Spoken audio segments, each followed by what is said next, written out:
Magna carta के गर्भ से निकली विश्व की सबसे पुरानी संसदीय लोकतंत्र प्रणाली की जमीन पर चुनाव हो रहे हैं।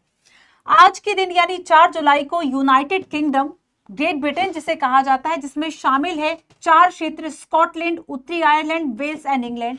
इसकी आबादी लगभग 6 करोड़ है और आज जो जनरल इलेक्शन में वोटर्स पार्टिसिपेट करेंगे वह लगभग 5 करोड़ के आसपास होंगे, जिसमें कि प्रवासी भारतीयों की जो संख्या है, चूंकि ब्रिटेन में प्रवासी भारतीयों को वोट देने का अधिकार है और लगभग 15 लाख प्रवासी भारतीय वोट देंगे, जो कि 2.5% है जनसंख्या का। अगर हम यूनाइटेड किंगडम की बात करें तो यूरोप के उत्तर पश्चिम का एक द्वीपीय देश है। इसके अलावा हम इसके बारे में और भी बहुत सारी ऐसी इंफॉर्मेशन जानेंगे जो कि हमारे लिए काफी इंपॉर्टेंट है।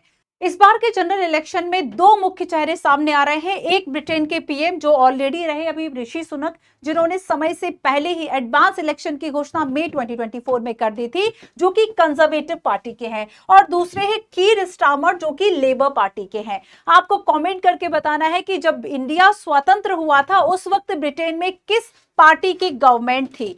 14 वर्षों से यहाँ जो कंजर्वेटिव पार्टी है वह शासन कर रही है और यहाँ पर 8 वर्षों में लगभग जो 5 पीएम है उन्होंने सत्ता संभाल रखी थी।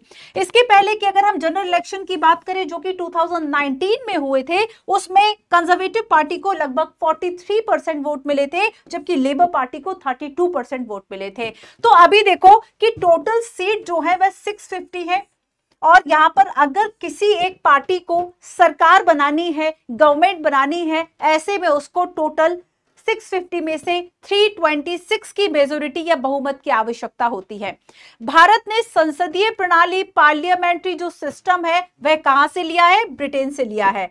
तो ब्रिटेन की संसद जिस जगह पर स्थित है, लंदन यानी कि जो ब्रिटेन की कैपिटल है, उसमें जो स्थान है वेस्टमिंस्टर, इसलिए भारत की संसदीय पद्धति को हम वेस्टमिंस्टर पद्धति भी कह देते हैं। तो ब्रिटेन की पार्लियामेंट की अगर हम बात करें तो इसके पार्लियामेंट्री सिस्टम को हमने वेस्टमिंस्टर पद्धति के रूप में जाना। तो यहाँ पर वही संसदीय व्यवस्था है जो कि भारत में है।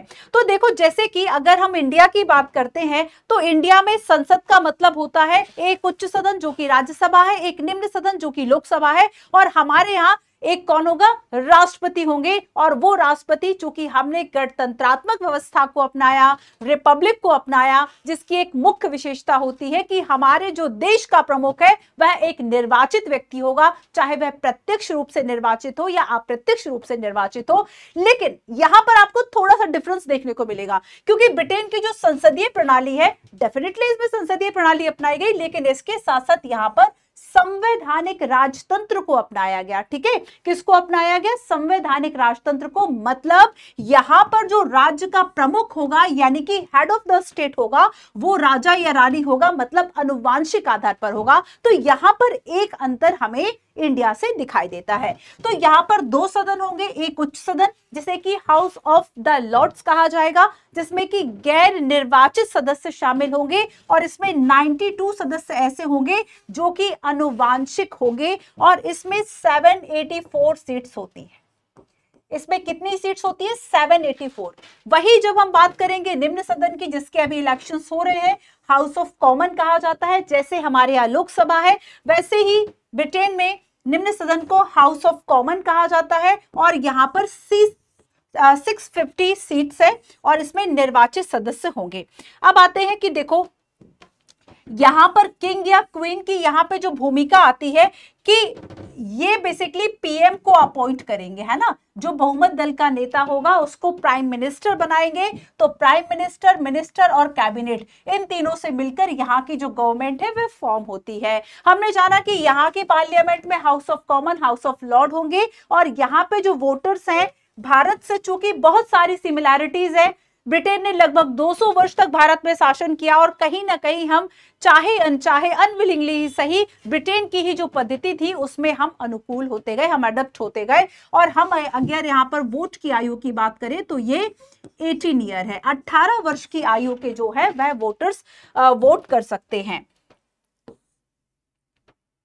आखिर यहाँ चुनाव कैसे होता है?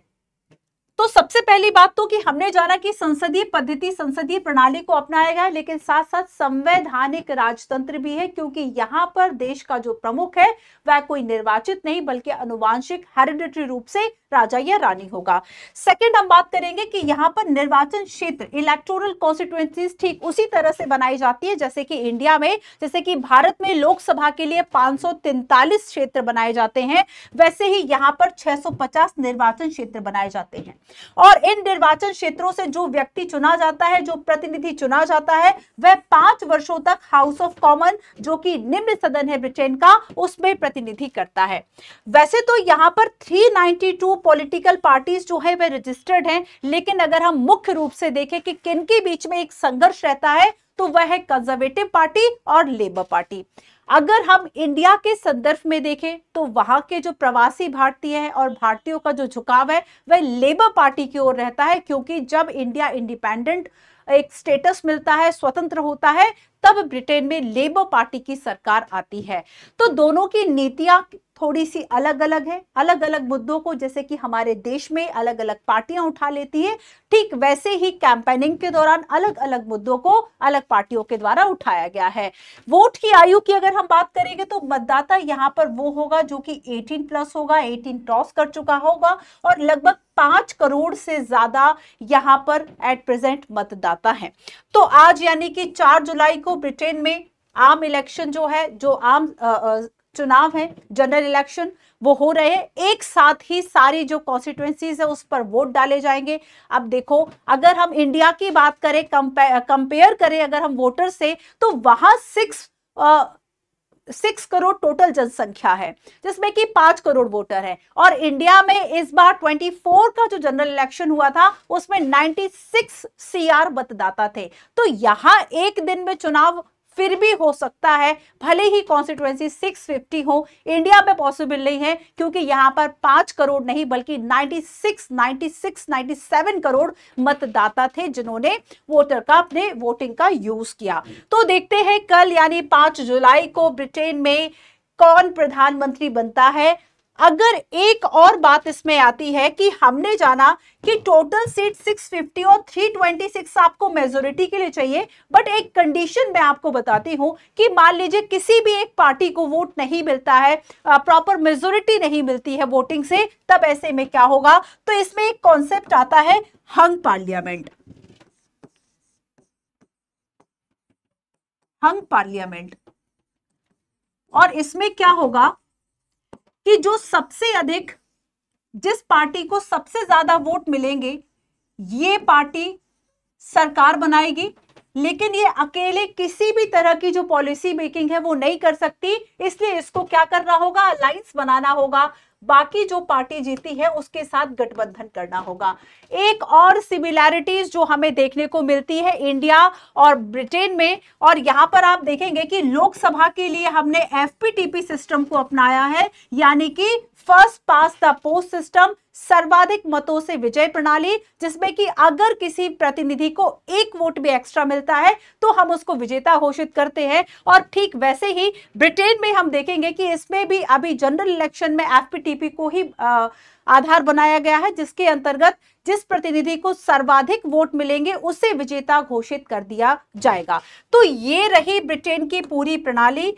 अब UPSC ने लास्ट 2023 में मेंस में एक क्वेश्चन पूछा था कि ब्रिटेन की जो संसद है वह संप्रभु है, लेकिन भारत की जो संसद है वह संप्रभु नहीं है, इन दोनों के बीच में क्या डिफरेंस है, ये क्वेश्चन मैं आपके लिए देती हूँ। कमेंट करके बताइएगा कि इंडिया में अगर पार्लियामेंट की सुपरमेसी नहीं है तो उसके पीछे क्या रीजन है, और अगर पार्लियामेंट की सुपरमेसी नहीं है तो किसकी सुपरमेसी है।